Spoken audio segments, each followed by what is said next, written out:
Hi, this is Russ Ward at the FDA conference for Pixels and Pills, and I'm with Mark Senak. Mark, nice to have you this morning. Thanks. So can you tell us a little bit about yourself? Sure. I'm a senior vice president and partner at Fleishman Hillard, which is an international communications firm, and I also write a weblog called EYE On FDA that I've been writing for about 4 years now. Very good. And so how have you found the proceedings in the last 2 days? Well, it's been more meatier than I thought it was going to be. Yesterday I was worried when I looked at the agenda that there was going to be a lot of potatoes and no meat here. But it's turned out to be a little more substantive than I thought it would be. I was thrilled with the comments from Lilly and their call for a much faster process, because this is something that is not going to produce anything until 2011. And between now and 2011, there's going to be a whole bunch of new things and new questions to be dealing with. So this system is broken.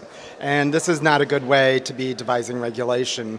And, you know, we're sitting down on the very eve of Web 3.0 to talk about how to regulate Web 2.0. That doesn't make any sense.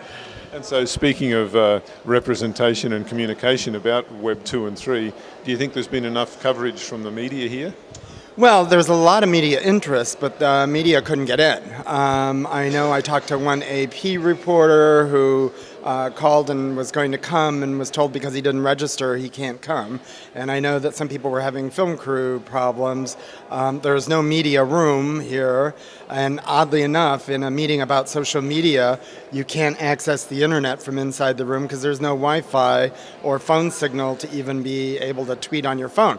So there's a true irony at work here that in a meeting about social media, there's no media and you can't be very social.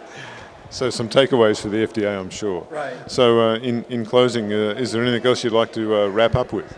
No, I think I would just emphasize the fact that the FDA needs to get better at managing how they manage this sort of thing. Holding a meeting where you're not going to take action for a year when there are really pressing questions, not just from a business angle, but pressing questions from a public health point of view, where public health is really suffering from a lack of action by an agency that's supposed to be promoting public health. Mark Senak, thanks very much for your input this afternoon. Sure. Thanks.